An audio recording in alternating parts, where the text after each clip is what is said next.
ਤੁਸੀਂ ਸੁਣਨ ਜਾ ਰਹੇ ਹੋ ਮੇਰਾ ਰੂਸੀ ਸਫ਼ਰਨਾਮਾ ਬਲਰਾਜ ਸਾਹਨੀ ਜੀ ਦਾ।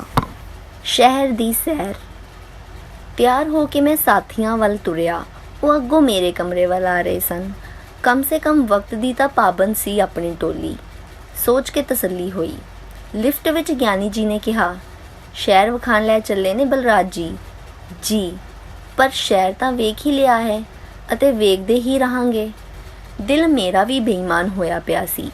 ਮੇਰੇ ਸਾਥੀਆਂ ਲਈ ਮਾਸਕੋ ਨਵੀਂ ਤੇ ਅਨੋਖੀ ਚੀਜ਼ ਹੋ ਸਕਦੀ ਹੈ, ਪਰ ਮੈਂ ਤਾਂ ਇਹੋ ਜਿਹੀ ਪਰਿਕਰਮਾ ਕਈ ਵਾਰ ਕਰ ਚੁੱਕਿਆ ਹਾਂ। ਕਿਉਂ ਨਾ ਸਾਥੀਆਂ ਤੋਂ ਆਗਿਆ ਲੈ ਕੇ ਨਾਸ਼ਤੇ ਤੋਂ ਬਾਅਦ 2-3 ਘੰਟੇ ਹੋਰ ਸੋ ਲਵਾਂ। ਪਰੀਕਸ਼ਤ ਨੇ ਕਿਹਾ ਸੀ ਸਵੇਰੇ ਆਵੇਗਾ। ਜੇ ਆ ਗਿਆ ਤਾਂ ਹੋਰ ਵੀ ਚੰਗੀ ਗੱਲ ਹੋ ਜਾਏਗੀ, ਪਰ 4 ਦੇ ਡੈਲੀਗੇਸ਼ਨ ਵਿੱਚ ਇੱਕ ਘੁਸਾਊ ਦੀ ਗੁੰਜਾਇਸ਼ ਤਾਂ ਹੋ ਸਕਦੀ ਹੈ, 2 ਦੀ ਨਹੀਂ। ਮਜਬੂਰਨ ਸਾਊ ਬਣਨਾ ਪਿਆ। ਮੈਂ ਕਿਹਾ, ਗਿਆਨੀ ਜੀ, ਜਿਹੜਾ ਪ੍ਰੋਗਰਾਮ ਇਹ ਲੋਕ ਸਾਡੇ ਲਈ ਮਰਤਬ ਕਰਨ, ਉਸ ਨੂੰ ਖਿੜੇ ਮੱਥੇ ਕਬੂਲ ਕਰਨਾ ਅਤੇ ਨੇਪਰੇ ਚਾੜਨਾ ਬਤੌਰ ਮਹਿਮਾਨ ਸਾਡਾ ਫਰਜ਼ ਹੋ ਜਾਂਦਾ ਹੈ। ਪਰ ਪਹਿਲਾਂ ਸਾਨੂੰ ਆਪਣੀ ਇੰਡੀਅਨ ਅੰਬੈਸੀ ਨਹੀਂ ਜਾਣਾ ਚਾਹੀਦਾ। ਫਿਰ ਉਹੀ ਅੰਬੈਸੀ। ਗਿਆਨੀ ਜੀ ਕਿਤੇ ਪ੍ਰੋਟੋਕੋਲ ਦੀਆਂ ਗੁੰਝਲਾਂ ਦਾ ਸ਼ਿਕਾਰ ਤਾਂ ਨਹੀਂ ਹੋ ਰਹੇ? ਕਿਤੇ ਉਹਨਾਂ ਦੇ ਦਿਲ ਵਿੱਚ ਇਹ ਖਿਆਲ ਤਾਂ ਨਹੀਂ ਸੀ ਸਮਾਇਆ ਹੋਇਆ ਕਿ ਵਿਦੇਸ਼ ਜਾ ਕੇ ਆਪਣੇ ਦੂਤਾਵਾਸ ਹਾਜ਼ਰੀ ਭਰਨੀ ਪਹਿਲਾ ਫਰਜ਼ ਹੁੰਦਾ ਹੈ? ਮੈਨੂੰ ਤਾਂ ਅਜਿਹੀ ਕੋਈ ਲੋੜ ਨਹੀਂ ਭਾਸਦੀ, ਪਰ ਇਹਨਾਂ ਗੱਲਾਂ ਦਾ ਮੈਨੂੰ ਬਹੁਤਾ ਪਤਾ ਵੀ ਨਹੀਂ। ਮੇਰੇ ਖਿਆਲ ਵਿੱਚ ਫੋਨ ਬੇਸ਼ੱਕ ਕਰ ਦਿਓ, ਫਿਰ ਜਦੋਂ ਅੰਬੈਸਡਰ ਸਾਹਿਬ ਆਪ ਨੂੰ ਯਾਦ ਫਰਮਾਨ, ਅਸੀਂ ਸਾਰੇ ਮਿਲ ਕੇ ਉਹਨਾਂ ਕੋਲ ਚਲੀਏ। ਮੈਨੂੰ ਤਾਂ ਇਹੀ ਠੀਕ ਮਾਲੂਮ ਹੁੰਦਾ ਹੈ। ਮੈਂ ਜਵਾਬ ਦਿੱਤਾ, ਚਲੋ ਜਿਸ ਤਰ੍ਹਾਂ ਤੁਸੀਂ ਠੀਕ ਸਮਝੋ। ਕਬੂਤਰ ਨੂੰ ਫਿਰ ਤੁਸੀਂ ਵੀ ਫੋਨ ਕਰਨ ਲਈ ਤਾਕੀਦ ਕਰਨਾ। ਹਾਂ, ਜ਼ਰੂਰ। ਨਾਸ਼ਤੇ ਲਈ ਜਦੋਂ ਹੇਠਾਂ ਰੈਸਟੋਰੈਂਟ ਵਿੱਚ ਪਹੁੰਚੇ ਤਾਂ ਵੇਖਿਆ ਟੇਬਲਾਂ ਦੇ ਸਫੇਦ ਮੇਜ਼ ਪੋਸ਼ਾਂ ਉੱਪਰ ਅਲੱਗ-ਅਲੱਗ ਦੇਸ਼ਾਂ ਦੇ ਝੰਡੇ ਰੱਖੇ ਹੋਏ ਸਨ। ਇਸ ਤੋਂ ਜ਼ਾਹਿਰ ਹੁੰਦਾ ਸੀ ਇਸ ਰੈਸਟੋਰੈਂਟ ਨੂੰ ਵਿਦੇਸ਼ਾਂ ਦੇ ਆਏ ਡੈਲੀਗੇਸ਼ਨਾਂ ਲਈ ਰਾਖਵਾ ਕਰ ਦਿੱਤਾ ਹੈ। ਆਪਣਾ ਝੰਡਾ ਪਛਾਣਨ ਵਿੱਚ ਸਾਨੂੰ ਦੇਰ ਨਾ ਲੱਗੀ, ਕਿਉਂਕਿ ਗਲੋਫੇ ਪਹਿਲਾਂ ਤੋਂ ਹੀ ਸਾਨੂੰ ਬੈਠਾ ਉਡੀਕ ਰਿਹਾ ਸੀ। ਵਕਤ ਬਚਾਉਣ ਲਈ ਉਸਨੇ ਅਸਾਂ ਸਾਰਿਆਂ ਵੱਲੋਂ ਨਾਸ਼ਤੇ ਦਾ ਆਰਡਰ ਵੀ ਆਪ ਹੀ ਦੇ ਛੱਡਿਆ ਸੀ, ਜਿਸ ਲਈ ਬੜੀ ਨਿਮਰਤਾ ਨਾਲ ਉਸਨੇ ਖਿਮਾ ਯਾਚਨਾ ਕੀਤੀ। ਦਹੀਂ ਖਾਣ ਦਾ ਰੂਸੀਆਂ ਨੂੰ ਵੀ ਬਹੁਤ ਸ਼ੌਂਕ ਹੈ। ਬਹੁਤ ਹੀ ਵਧੀਆ ਦਹੀਂ, ਜਿਸ ਨੂੰ ਵਿਟਾਮਿਨ ਰਲਾ ਕੇ ਹੋਰ ਵੀ ਪੌਸ਼ਟਿਕ ਬਣਾਇਆ ਜਾਂਦਾ ਹੈ। ਬੋਤਲਾਂ ਵਿੱਚ ਬੰਦ, ਸਿੱਧਾ ਡੇਅਰੀਆਂ ਤੋਂ ਆਉਂਦਾ ਹੈ। ਕੀਮਤ ਵੀ ਬੜੀ ਥੋੜੀ ਹੈ। ਅਸਾਂ ਵੇਖਿਆ ਕਿ ਦਹੀਂ ਦੇ ਭਰੇ ਗਲਾਸ ਟੇਬਲ ਤੇ ਪਹਿਲਾਂ ਤੋਂ ਪਏ ਸਨ। ਇਹਨਾਂ ਨੂੰ ਵੇਖ ਕੇ ਖਿਮਾ ਕਰਨ ਦੀ ਥਾਂ ਅਸਾਂ ਗਲੋਫੇਬ ਦਾ ਦਿਲੋਂ ਮਨੋਂ ਸ਼ੁਕਰੀਆ ਅਦਾ ਕੀਤਾ। ਗਿਆਨੀ ਜੀ ਨੂੰ ਅਫਸੋਸ ਹੋਇਆ। ਲਾਲ ਮਿਰਚ ਦੀ ਪੂੜੀ ਉਹ ਫਿਰ ਕਮਰੇ ਵਿੱਚ ਭੁੱਲ ਆਏ ਸਨ, ਪਰ ਲੂਣ ਅਤੇ ਕਾਲੀ ਮਿਰਚ ਪਾ ਕੇ ਖਾਣ ਦਾ ਵੀ ਕੋਈ ਘੱਟ ਸਵਾਦ ਨਹੀਂ ਆਇਆ ਅਤੇ ਗਿਆਨੀ ਜੀ ਨੇ ਤਾਂ ਤਾਰੀਫ ਦੇ ਪੁੱਲ ਹੀ ਬੰਨ੍ਹ ਦਿੱਤੇ। ग्लोबेफ ਨੂੰ ਜਿਵੇਂ ਇਸ ਗੱਲ ਦੀ ਉਡੀਕ ਸੀ, ਉਹਨੇ ਕਿਹਾ, आप जानते हैं ये दही क्यों इतना अच्छा है?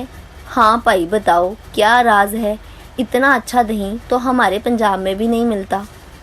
इसकी वजह ये है कि अगर कोई दुकानदार इस दही में किसी किस्म की मिलावट करे तो उसे 10 बरस के लिए जेल खाने में भेज दिया जाएगा। ग्लोबेफ ਦਾ ਜਵਾਬ ਸੱਚਾ ਸੀ। ਫਿਰ ਵੀ ਸੁਣ ਕੇ ਅਸੀਂ ਸਖਤੇ ਵਿੱਚ ਆ ਗਏ। ਇੰਜ ਜਾਪਿਆ ਜਿਵੇਂ ਸਾਰੇ ਬਾਜ਼ਾਰ ਗਲੋਬੇਫ ਨੇ ਸਾਡੀ ਪੱਗ ਲਾ ਲਈ ਹੋਵੇ। ਉਸ ਦਾ ਗੁੱਜਾ ਇਸ਼ਾਰਾ ਸਾਡੇ ਦੇਸ਼ ਵੱਲ ਹੀ ਤਾਂ ਸੀ, ਜਿੱਥੇ ਅੱਜ ਦੇ ਜ਼ਮਾਨੇ ਕੋਈ ਖਾਣ ਪੀਣ ਦੀ ਚੀਜ਼ ਬਿਨਾਂ ਮਿਲਾਵਟ ਨਹੀਂ ਮਿਲਦੀ ਅਤੇ ਮਿਲਾਵਟਾਂ ਕਰਨ ਵਾਲੇ ਖੁਰਾਕ ਦੀ ਥਾਂ ਜ਼ਹਿਰ ਖਵਾਉਣ ਵਾਲੇ ਸਦਾ ਚੜ੍ਹਦੀਆਂ ਕਲਾ ਵਿੱਚ ਰਹਿੰਦੇ ਹਨ। ਜੇਲ੍ਹ ਜਾਂਦੇ ਹਨ ਉਹਨਾਂ ਉੱਪਰ ਉਂਗਲੀ ਉਠਾਉਣ ਵਾਲੇ, ਉਹਨਾਂ ਦੀਆਂ ਦੁਕਾਨਾਂ ਅੱਗੇ ਖਲੋ ਕੇ ਰੋਸ ਪ੍ਰਗਟ ਕਰਨ ਵਾਲੇ। ਸਰਕਾਰ ਦੀ ਲਾਠੀ ਬੰਦੂਕ ਵੀ ਉਹਨਾਂ ਉੱਪਰ ਹੀ ਵਰਦੀ ਹੈ। ਫੁਰਤੀਲੀ ਵੇਟਰਸ ਖਾਣ ਦੀਆਂ ਹੋਰ ਵੀ ਬਹੁਤ ਸਾਰੀਆਂ ਵਧੀਆ ਚੀਜ਼ਾਂ ਟਰੇ ਵਿੱਚ ਰੱਖ ਕੇ ਲਿਆਈ। ਆਮਲੇਟ, ਟੋਸਟ, ਮੱਖਣ, ਕਾਫੀ, ਫਲ, ਪਰ ਹੁਣ ਕਿਸੇ ਚੀਜ਼ ਦਾ ਮਜ਼ਾ ਨਾ ਆਇਆ। ਗਲੋਬੇਫ ਦੇ ਉਸ ਵਾਕ ਨੇ ਸਾਰੀ ਭੁੱਖ ਮਾਰ ਦਿੱਤੀ ਸੀ। ਕੀ ਲੋੜ ਸੀ ਉਹਨੂੰ ਸਾਡਾ ਦਿਲ ਦੁਖਾਉਣ ਦੀ ਸਵੇਰੇ? ਕੀ ਸਾਨੂੰ ਆਪ ਨਹੀਂ ਸੀ ਪਤਾ ਆਪਣੇ ਦੇਸ਼ ਦੀਆਂ ਖਾਮੀਆਂ ਦਾ? ਕਿ ਉਹਨਾਂ ਉੱਪਰ ਅਸੀਂ ਆਪ ਸ਼ਰਮਸਾਰ ਤੇ ਦੁਖੀ ਨਹੀਂ ਸਾਂ?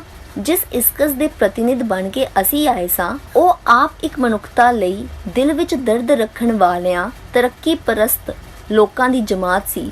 ਫਿਰ ਅਜਿਹੀਆਂ ਟੋਕਾਂ ਮਾਰਨ ਦੀ ਕੀ ਲੋੜ? ਸ਼ਾਇਦ ਗਲੋਬੇਫ ਚੇਤਾਵਨੀ ਦੇਣਾ ਚਾਹੁੰਦਾ ਹੋਵੇ ਕਿ ਅਸੀਂ ਕੇਵਲ ਸੈਰ ਕਰਨ ਅਤੇ ਮੌਜਾਂ ਮਾਣਨ ਨੂੰ ਆਪਣੀ ਰੂਸ ਯਾਤਰਾ ਦਾ ਟੀਚਾ ਨਾ ਮਿਥ ਲਈਏ। ਸਾਡਾ ਕਰਤੱਵ ਹੈ ਵੇਖਣਾ ਕਿ ਸਰਬਜਨਕ ਉਸਾਰੀ ਲਈ ਰੂਸ ਕੀ ਕਰ ਰਿਹਾ ਹੈ ਜੋ ਸਾਨੂੰ ਆਪ ਕਰਨਾ ਚਾਹੀਦਾ ਹੈ ਅਤੇ ਨਹੀਂ ਕਰ ਰਹੇ। ਜੇ ਇਹ ਆਸ਼ਾ ਸੀ ਉਸਦੀ ਤਾਂ ਸੱਚਮੁੱਚ ਬਹੁਤ ਚੰਗਾ ਸੀ, ਪਰ ਚੰਗਾ ਹੁੰਦਿਆਂ ਵੀ ਮਹਿਮਾਨ ਨਵਾਜ਼ੀ ਦੇ ਅਸੂਲ ਦੇ ਖਿਲਾਫ ਸੀ। ਇਤਨੇ ਵਿੱਚ ਪਰੀਖਸ਼ਤ ਆ ਗਿਆ, ਚੌਹਾਂ ਪਾਸੇ ਆਪਣੀ ਸੋਹਣੀ ਸ਼ਖਸੀਅਤ ਦਾ ਪ੍ਰਭਾਵ ਬਖੇਰਦਾ। ਬੜਾ ਵਧੀਆ ਸਮਾਂ ਬਣ ਰਿਹਾ ਤੁਹਾਡੀ ਸੈਰ ਦਾ ਡੈਡੀ। ਬਰਫ਼ ਵੀ ਪੈਣੀ ਸ਼ੁਰੂ ਹੋ ਗਈ ਹੈ ਅਤੇ ਧੁੰਦ ਵੀ ਵੱਧਦੀ ਜਾ ਰਹੀ ਹੈ। ਉਹਨੇ ਸਾਰਿਆਂ ਨਾਲ ਵਾਰੋਂ ਵਾਰੀ ਹੱਥ ਮਿਲਾਉਂਦਿਆਂ ਕਿਹਾ, ਬੜੀ ਵਧੀਆ ਖਬਰ ਲੈ ਕੇ ਆਇਆ ਪਰੀਖਸ਼ਤ। ਗੜੇਮਾਰ ਵੀ ਹੋ ਰਹੀ ਹੋਣੀ ਹੈ, ਤੂੰ ਸ਼ਾਇਦ ਧਿਆਨ ਨਹੀਂ ਦਿੱਤਾ। ਗਿਆਨੀ ਜੀ ਨੇ ਬੜੇ ਪਿਆਰ ਨਾਲ ਜਵਾਬ ਦਿੱਤਾ। ਪਰੀਖਸ਼ਤ ਖਿੜਖਿੜਾ ਕੇ ਹੱਸਣ ਲੱਗ ਗਿਆ। ਤੇਰੀ ਕੀ ਉਮਰ ਹੈ ਪਰੀਖਸ਼ਤ? ਗੋਪਾਲਨ ਨੇ ਉਸ ਤੋਂ ਅੰਗਰੇਜ਼ੀ ਵਿੱਚ ਪੁੱਛਿਆ। 25 ਅਤੇ ਮੇਰੀ ਹੈ 29। ਅੱਗੇ ਤੋਂ ਮੈਂ ਵੀ ਬਲਰਾਜ ਜੀ ਨੂੰ ਡੈਡੀ ਸੱਦਿਆ ਕਰਾਂਗਾ। ਫਿਰ ਪਰੀਖਸ਼ਤ ਅਤੇ ਗਲੋਬੇਫ ਰੂਸੀ ਵਿੱਚ ਵਾਰਤਾਲਾਪ ਕਰਨ ਲੱਗ ਪਏ। ਦੋਵੇਂ ਇੱਕ ਦੂਜੇ ਨੂੰ ਚੰਗੀ ਤਰ੍ਹਾਂ ਜਾਣਦੇ ਹਨ। ਗਲੋਬੇਫ ਮਾਸਕੋ ਰੇਡੀਓ ਉੱਪਰ ਹਿੰਦੁਸਤਾਨੀ ਅਨਾਉਂਸਰ ਹੈ ਅਤੇ ਪਰੀਖਸ਼ਤ ਵੀ ਬ੍ਰੌਡਕਾਸਟਿੰਗ ਦਾ ਅਨੁਭਵ ਹਾਸਲ ਕਰਨ ਲਈ ਹਫ਼ਤੇ ਵਿੱਚ 1-2 ਵਾਰੀ ਉੱਥੇ ਜਾਂਦਾ ਹੈ। ਪਰੀਖਸ਼ਤ ਜੇ ਵਿਹਲਾ ਹੈ ਤਾਂ ਅੱਜ ਦਾ ਦਿਨ ਸਾਡੇ ਨਾਲ ਰਹੂ, ਮੈਂ ਕਿਹਾ। ਨਹੀਂ ਡੈਡੀ, ਮੈਂ ਤਾਂ ਤੁਹਾਡੇ ਲਈ ਕੇਵਲ ਓਵਰਕੋਟ ਛੱਡਣ ਆਇਆ ਸਾਂ। 10 ਵਜੇ ਮੇਰੇ ਲੈਕਚਰ ਸ਼ੁਰੂ ਹੋ ਜਾਂਦੇ ਨੇ। ਹਾਂ, ਸ਼ਾਮ ਨੂੰ ਮੈਂ ਆ ਸਕਦਾ ਹਾਂ ਜੇ ਤੁਸੀਂ ਵਿਹਲੇ ਹੋਵੋ ਤੇ। ਅਨੂ ਵੀ ਤੁਹਾਨੂੰ ਮਿਲਣਾ ਚਾਹੁੰਦੀ ਹੈ। ਅਨੂ? ਸਰਦਾਰ ਗੁਰਬਖਸ਼ ਸਿੰਘ ਜੀ ਦੀ ਲੜਕੀ? ਹਾਂ, ਇਹ ਤਾਂ ਬੜੀ ਚੰਗੀ ਗੱਲ ਹੋਵੇਗੀ, ਪਰ ਪਤਾ ਨਹੀਂ ਸ਼ਾਮ ਦਾ ਪ੍ਰੋਗਰਾਮ ਕੀ ਰੱਖਿਆ ਹੈ ਨਾ ਸਾਡਾ। ਕਿਉਂ ਭਾਈ ਸੈਕਟਰੀ? ਮੈਂ ਗੋਪਾਲਨ ਨੂੰ ਮੁਖਾਤਬ ਹੋ ਕੇ ਕਿਹਾ। ਗੋਪਾਲਨ ਨੂੰ ਸਰਬਸੰਮਤੀ ਨੇ ਇਹ ਮਾਣ ਬਖਸ਼ਿਆ ਸੀ। ਉਹਨੇ ਝੱਟ ਆਪਣੀ ਨੋਟਬੁੱਕ ਕੱਢ ਲਈ। ਦੁਪਹਿਰ 3 ਵਜੇ ਅਸੀਂ ਇਨਕਲਾਬ ਅਜਾਇਬ ਘਰ ਦੇਖਣ ਜਾ ਰਹੇ ਹਾਂ। ਉਸ ਪਿੱਛੋਂ 8:30 ਵਜੇ ਸਰਕਸ ਜਾਣ ਦਾ ਪ੍ਰੋਗਰਾਮ ਹੈ।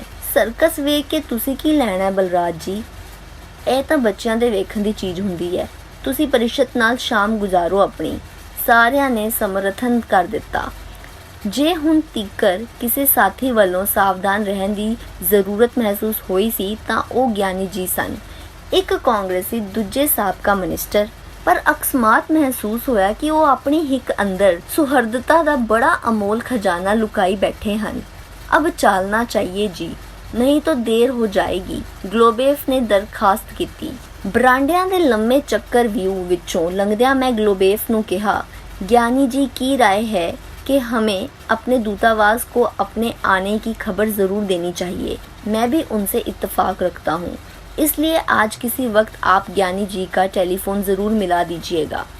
पर शायद रुझेवियां कारण जब प्रोटोकॉल ਦੀ ਕਿਸੇ ਹੋਰ ਪਰਿਭਾਸ਼ਾ ਦਾ ਸਮਰਥਕ ਹੋਣ ਕਾਰਨ ਗਲੋਬੇਫ ਇਸ ਕੰਮ ਨੂੰ ਕੁਸਾਂਦਾ ਹੀ ਰਿਹਾ, ਜਿਸ ਕਾਰਨ ਹੌਲੀ-ਹੌਲੀ ਬਾਹਮੀ ਗਲਤਫਹਿਮੀ ਦੀਆਂ ਰੇਖਾਵਾਂ ਉਭਰਨ ਲੱਗ ਪਈਆਂ। ਹੋਟਲ ਤੋਂ ਬਾਹਰ ਨਿਕਲੇ ਤਾਂ ਰੂਹ ਦੀਆਂ ਬੁੜੀਆਂ ਵਾਂਗ ਨਿੱਕੀ-ਨਿੱਕੀ ਬਰਫ਼ ਪੈ ਰਹੀ ਸੀ, ਜਿਸ ਦਾ ਹੁਣ ਓਵਰਕੋਟ ਕਾਰਨ ਅਸੀਂ ਸਵਾਦ ਮਾਣ ਸਕਦੇ ਸਾਂ। ਪੌੜੀਆਂ ਉੱਪਰ ਸਕੂਲ ਦੇ ਨਿੱਕੇ-ਨਿੱਕੇ ਮੁੰਡਿਆਂ ਦੀ ਇੱਕ ਜੁੰਡਲੀ ਪਰਦੇਸੀਆਂ ਕੋਲੋਂ ਵਿਦੇਸ਼ੀ ਦਮਤੇ ਜਾਂ ਟਿਕਟ ਆਦਿ ਇਕੱਠੇ ਕਰਨ ਦੀ ਗਰਜ਼ ਨਾਲ ਜੁੜੀ ਹੋਈ ਸੀ। ਗੋਪਾਲਨ ਉਹਨਾਂ ਦਾ ਫੋਟੋ ਲੈਣ ਲਈ ਬੜੇ ਚਾਅ ਨਾਲ ਅੱਗੇ ਵਧਿਆ, ਪਰ ਉਹ ਉਸ ਦੀ ਕਾਲੀ ਰੰਗਤ, ਮੋਟੀਆਂ-ਮੋਟੀਆਂ ਮੁੱਛਾਂ ਅਤੇ ਪਿੱਛੇ ਖੜੇ ਗਿਆਨੀ ਜੀ ਦੀ ਦਸਤਾਰ ਆਦਿ ਨੂੰ ਵੇਖ ਕੇ ਨੱਠ ਗਏ। ਬੜੇ ਪਿਆਰੇ ਤੇ ਗੋਲ-ਮਟੋਲ ਬੱਚੇ ਸਨ। ਘਰੋਂ ਤਾਂ ਬੜਾ ਦਲੇਰ ਬਣ ਕੇ ਨਿਕਲੇ ਹੋਣਗੇ, ਪਰ ਹਿੰਦੁਸਤਾਨੀਆਂ ਨੂੰ ਵੇਖ ਕੇ ਉਹਨਾਂ ਦੀ ਹਿੰਮਤ ਜਵਾਬ ਦੇ ਗਈ। ਗੋਪਾਲਨ ਉਦਾਸ ਜਿਹਾ ਹੋ ਕੇ ਮੋਟਰ ਤੇ ਚੜਿਆ। ਅੱਜ ਦੀ ਮੋਟਰ ਕੱਲ੍ਹ ਵਾਲੀ ਨਾਲੋਂ ਵੀ ਸ਼ਾਨਦਾਰ ਅਤੇ ਰੂਪਵਤੀ ਸੀ। ਉਸ ਦੇ ਡਰਾਈਵਰ ਨੂੰ ਉਸ ਉੱਪਰ ਚੋਖਾ ਮਾਣ ਜਾਪਦਾ ਸੀ। ਇਹਦੇ ਸ਼ੀਸ਼ੇ ਡਰਾਈਵਰ ਨੇ ਦਿਖਾਇਆ, ਬਟਨ ਦਬਾਉਂਦਿਆਂ ਸਾਰ ਆਪਣੇ ਆਪ ਉੱਪਰ ਥੱਲੇ ਹੋ ਜਾਂਦੇ ਸਨ। ਗੀਅਰ ਵੀ ਕੋਈ ਨਹੀਂ ਸੀ, ਸਿਰਫ ਬ੍ਰੇਕ ਅਤੇ ਐਕਸਲੇਟਰ। ਡਰਾਈਵਰ ਤੋਂ ਛੁੱਟ 6 ਸਵਾਰੀਆਂ ਮਜ਼ੇ ਨਾਲ ਬੈਠ ਸਕਦੀਆਂ ਸਨ। ਇੱਕ ਅਗਲੀ ਸੀਟ ਤੇ, 2 ਵਿਚਕਾਰ ਬਣੀਆਂ ਕੁਰਸੀਆਂ ਤੇ ਅਤੇ 3 ਪਿੱਛੇ। ਮਾਸਕੋ ਦਰਿਆ ਦੇ ਨਾਲ-ਨਾਲ, ਜੋ ਕਿ ਯੂਕਰਾਈਨਾ ਹੋਟਲ ਦੇ ਐਨ ਸਾਹਮਣੇੋਂ ਲੰਘਦਾ ਹੈ ਅਤੇ ਜਿਸ ਦੇ ਦੁਪਾਸੀ ਬਣੇ ਸੀਮੈਂਟ ਕੰਢਿਆਂ ਨੂੰ ਵੇਖ ਕੇ ਯਕੀਨ ਨਹੀਂ ਆਉਂਦਾ ਕਿ ਇਸ ਨਹਿਰ ਜਿਹੀ ਨੂੰ ਦਰਿਆ ਦਾ ਦਰਜਾ ਦਿੱਤਾ ਜਾ ਸਕਦਾ ਹੈ। ਕਮਾਲ ਦਰਜੇ ਦੀਆਂ ਚੌੜੀਆਂ, ਹਮਵਾਰ ਅਤੇ ਸਾਫ਼ ਸੁਥਰੀਆਂ ਸੜਕਾਂ ਉੱਪਰ ਰਿੜ੍ਹਦੇ ਅਸੀਂ ਪਹਿਲਾਂ ਮਾਸਕੋ ਯੂਨੀਵਰਸਿਟੀ ਦੀ 40 ਮੰਜ਼ਲੀ ਅਤੀ ਵਿਸ਼ਾਲ ਇਮਾਰਤ ਦੇ ਸਾਹਮਣੇ ਜਾ ਪੁੱਜੇ। ਇਸ ਇਲਾਕੇ ਨੂੰ ਲੈਨਿਨ ਹਿਲ ਆਖਦੇ ਹਨ ਅਤੇ ਇਸ ਦੀ ਉਚਿਆਣ ਉੱਪਰੋਂ ਦਰਸ਼ਕਾਂ ਨੂੰ ਪੂਰੇ ਸ਼ਹਿਰ ਦਾ ਨਜ਼ਾਰਾ ਵਿਖਾਇਆ ਜਾਂਦਾ ਹੈ। ਅੱਜ ਮੈਂ 5 ਸਾਲ ਦੇ ਵਕਫੇ ਪਿੱਛੋਂ ਇੱਥੇ ਆ ਕੇ ਖਲੋਤਾ ਸਾਂ, ਪਰ ਇਸ ਥੋੜੇ ਜਿਹੇ ਅਰਸੇ ਵਿੱਚ ਵੀ ਦ੍ਰਿਸ਼ ਕਿਤਨਾ ਬਦਲ ਚੁੱਕਾ ਸੀ, ਦੱਸਣਾ ਔਖਾ ਹੈ। ਸਾਹਮਣੇ ਦਰਿਆ ਤੋਂ ਪਾਰ ਸੰਸਾਰ ਦਾ ਸਭ ਤੋਂ ਵੱਡਾ ਸਟੇਡੀਅਮ ਅਤੇ ਕਿਤਨੀਆਂ ਹੋਰ ਵਿਸ਼ਾਲ ਸਮੂਹ ਖੇਡਾਂ ਅਤੇ ਸੰਸਕ੍ਰਿਤਕ ਮਨੋਰੰਜਕ ਸੰਸਥਾਵਾਂ। ਦਰਿਆ ਉੱਪਰ ਇੱਕ ਹੋਰ ਨਵਾਂ ਪੁਲ ਬਣ ਚੁੱਕਿਆ ਸੀ, ਜਿਸ ਉੱਪਰ ਮਾਸਕੋ ਜ਼ਮੀਨਦੋਸ਼ ਰੇਲ ਦੀ ਨਵੀਂ ਲਾਈਨ ਲੰਘਦੀ ਸੀ। ਜਿਸ ਪਾਸੇ ਨਿਗਾਹ ਮਾਰੋ, ਪਹਾੜ ਵਰਗੀਆਂ 10-10, 20-20 ਮੰਜ਼ਲੀਆਂ ਇਮਾਰਤਾਂ ਦਾ ਇੱਕ ਸਾਗਰ ਜਿਹਾ, ਜੋ ਵਿਅਕਤਕ ਤੌਰ ਤੇ ਭਾਵੇਂ ਬਹੁਤੀਆਂ ਖੂਬਸੂਰਤ ਨਾ ਹੋਣ, ਪਰ ਮਜਮੂਈ ਤੌਰ ਤੇ ਮਦੁਰਾਈ ਦੇ ਮੰਦਰਾਂ ਵਾਂਗ ਜ਼ਬਰਦਸਤ ਪ੍ਰਭਾਵ ਪਾਉਂਦੀਆਂ ਹਨ। ਆਮ ਕਰਕੇ ਇਸ 10 ਮੰਜ਼ਲੀ ਬਿਲਡਿੰਗ, ਜਿਸ ਅੰਦਰ ਅੰਦਾਜ਼ਨ 500 ਦੇ ਲਗਭਗ ਪਰਿਵਾਰ ਵਸਦੇ ਹਨ, ਇੱਥੇ 1-2 ਮਹੀਨਿਆਂ ਅੰਦਰ ਤਿਆਰ ਹੋ ਜਾਂਦੀ ਹੈ ਅਤੇ ਕੰਮ ਕਰਨ ਵਾਲੇ ਇੱਕ ਸਾਥ 150 ਤੋਂ ਵੱਧ ਕਦੇ ਵੇਖਣ ਵਿੱਚ ਨਹੀਂ ਆਉਂਦੇ। ਸਾਇੰਸੀ ਢੰਗ ਦੀ ਇਮਾਰਤ ਤਾਮੀਰ ਦੇ ਅਜੂਬੇ ਹਨ।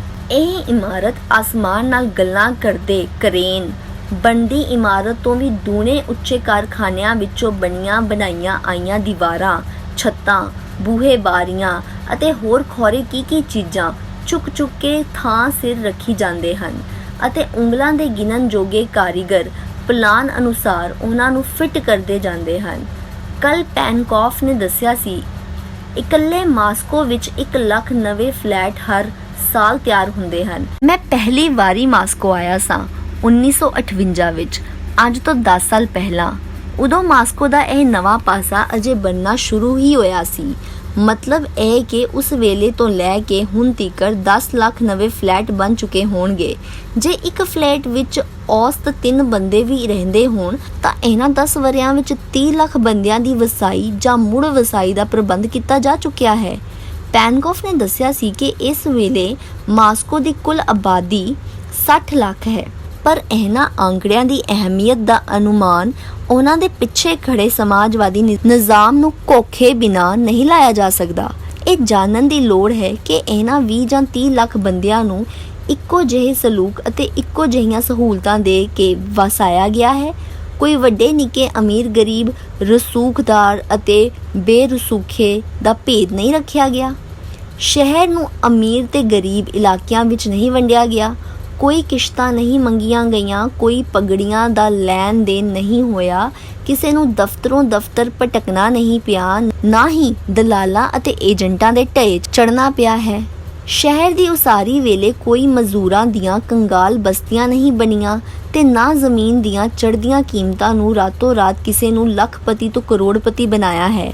ਕੋਈ ਲਾਚਾਰ ਹੋ ਕੇ ਆਪਣਾ ਅਤੇ ਆਪਣੇ ਟੱਬਰ ਦਾ ਸਿਰ ਲੁਕਾਉਣ ਖਾਤਰ ਆਪਣੀ ਆਮਦਨੀ ਦਾ ਅੱਧੇ ਤੋਂ ਜ਼ਿਆਦਾ ਹਿੱਸਾ ਮਾਲਕ ਮਕਾਨ ਨੂੰ ਦੇਣ ਤੇ ਮਜਬੂਰ ਨਹੀਂ ਹੋਇਆ ਅਤੇ ਨਾ ਹੀ ਸਮਾਜ ਵਿੱਚ ਆਪਣੀ ਇੱਜ਼ਤ ਕਾਇਮ ਰੱਖਣ ਖਾਤਰ ਅਮੀਰ ਇਲਾਕਿਆਂ ਦੇ ਬੇਮੁਰੰਮਤੇ ਮਕਾਨ ਵਿੱਚ ਰਹਿ ਕੇ ਆਪਣੀ ਜਾਨ ਨੂੰ ਖਤਰੇ ਵਿੱਚ ਪਾਉਣਾ ਪਿਆ ਹੈ। ਕਿਸੇ ਨੂੰ ਆਪਣਾ ਘਰ ਵਸਾਉਣ ਲਈ ਕਿਸੇ ਦੂਜੇ ਨੂੰ ਬੇਘਰ ਕਰਨ ਦੀ ਲੋੜ ਨਹੀਂ ਪਈ। ਕਿਸੇ ਨੂੰ ਕਚਹਿਰੀਆਂ ਵਿੱਚ ਨਹੀਂ ਦੌੜਨਾ ਪਿਆ। ਕਿਸੇ ਨੂੰ ਦਿਨ ਰਾਤ ਚਿੰਤਾ ਨਾਲ ਨਹੀਂ ਸੁੱਕਣਾ ਪਿਆ। ਕਿਸੇ ਨੇ ਇਕੱਲਾ ਅਤੇ ਦੁਨੀਆ ਨੂੰ ਆਪਣਾ ਦੁਸ਼ਮਣ ਮਹਿਸੂਸ ਨਹੀਂ ਕੀਤਾ, ਕਿਉਂਕਿ ਇੱਥੇ ਕੋਈ ਮਾਲਕ ਮਕਾਨ ਨਹੀਂ, ਕੋਈ ਕਿਰਾਏਦਾਰ ਨਹੀਂ। ਮਾਸਕੋ ਸ਼ਹਿਰ ਮਾਸਕੋ ਨਿਵਾਸੀਆਂ ਦੀ ਸਾਂਝੀ ਮਲਕੀਅਤ ਹੈ। ਸੋਵੀਅਤ ਸ਼ਬਦ ਦਾ ਅਰਥ ਹੈ ਪੰਚਾਇਤ ਅਤੇ ਪੰਚਾਇਤ ਦਾ ਅਰਥ ਉਹੀ ਹੈ ਜੋ ਸਾਡੇ ਵੱਡੇ ਵਡੇਰੇ ਕਰਦੇ ਹੁੰਦੇ ਸਨ। ਸੋਵੀਅਤ ਸੰਘ ਦੀ ਸਾਰੀ ਆਰਥਿਕਤਾ ਪੰਚਾਇਤੀ ਹੈ।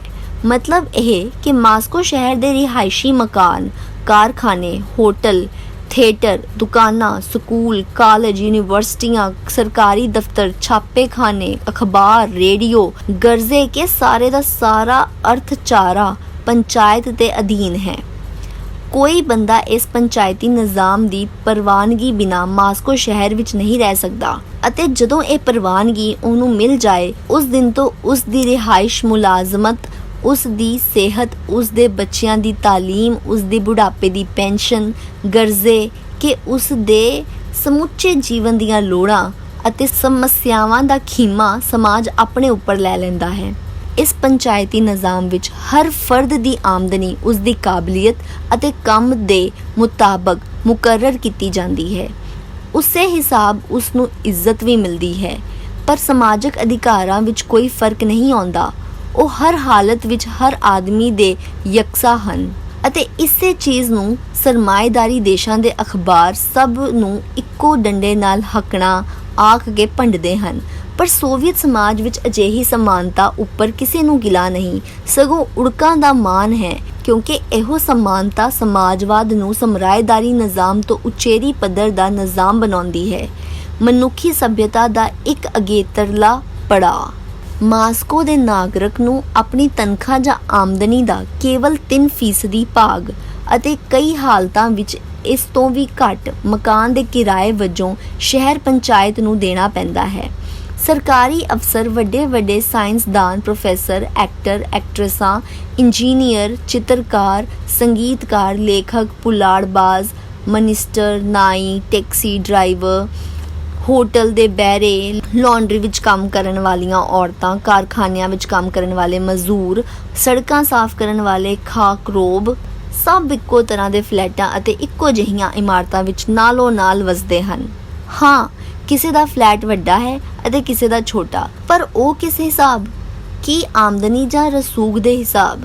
ਨਹੀਂ, ਮਹਿਜ਼ ਜ਼ਰੂਰਤ ਦੇ ਹਿਸਾਬ। ਫਿਲਮ ਸਟਾਰ ਜੇ ਇਕੱਲਾ ਜੀਵ ਹੈ ਤਾਂ ਉਹਨੂੰ 2 ਹੀ ਕਮਰਿਆਂ ਦਾ ਫਲੈਟ ਮਿਲੇਗਾ, ਪਰ ਉਸਦੇ ਨਾਲ ਵਾਲਾ 4 ਕਮਰਿਆਂ ਦਾ ਫਲੈਟ ਇੱਕ ਟੈਕਸੀ ਡਰਾਈਵਰ ਨੂੰ ਦਿੱਤਾ ਜਾ ਸਕਦਾ ਹੈ ਜੇ ਉਸਦੇ 6 ਬੱਚੇ ਹਨ। ਫਰਜ਼ ਕਰੋ ਫਿਲਮ ਸਟਾਰ ਦੀ ਆਮਦਨੀ 2000 ਰੁਪਏ ਮਹੀਨਾ ਹੈ ਅਤੇ ਟੈਕਸੀ ਡਰਾਈਵਰ ਦੀ 500। ਫਿਲਮ ਸਟਾਰ ਨੂੰ 2 ਕਮਰਿਆਂ ਦੇ ਫਲੈਟ ਲਈ 60 ਰੁਪਏ ਕਿਰਾਇਆ ਦੇਣਾ ਪਵੇਗਾ ਅਤੇ ਟੈਕਸੀ ਡਰਾਈਵਰ ਨੂੰ 4 ਕਮਰਿਆਂ ਦੇ ਫਲੈਟ ਲਈ 15 ਰੁਪਏ। ਫਲੈਟ ਦੋਵੇਂ ਇੱਕੋ ਜਿਹੇ, ਇੱਕੋ ਬਿਲਡਿੰਗ ਵਿੱਚ, ਹੋਰ ਕੋਈ ਫਰਕ ਨਹੀਂ ਸਿਵਾਏ ਇਸ ਦੇ ਕਿ ਇੱਕ ਵੱਡਾ ਹੈ, ਇੱਕ ਛੋਟਾ। ਮੇਰਾ ਨਿੱਕਾ ਵੀਰ ਭੀਸ਼ਮ ਸਾਨੀ ਹਿੰਦੀ ਦਾ ਪ੍ਰਸਿੱਧ ਕਹਾਣੀਕਾਰ 6 ਵਰ੍ਹੇ ਮਾਸਕੋ ਰਹਿ ਚੁੱਕਿਆ ਹੈ। ਉਸ ਕੋਲ ਵੀ ਨਵੇਂ ਲੈਨਿਨ ਦੇ ਇਲਾਕੇ ਵਿੱਚ ਇਹੋ ਜਿਹਾ ਇੱਕ ਫਲੈਟ ਸੀ, ਜਿਸ ਵਿੱਚ ਮੈਂ ਵੀ 2 ਵਾਰ ਉਸ ਦਾ ਮਹਿਮਾਨ ਬਣਿਆ। 2 ਵੱਡੇ, ਇੱਕ ਛੋਟਾ ਕਮਰਾ ਸੀ ਇਸ ਫਲੈਟ ਵਿੱਚ, ਇਲਾਵਾ ਕਿਚਨ ਅਤੇ ਬਾਥਰੂਮ ਦੇ।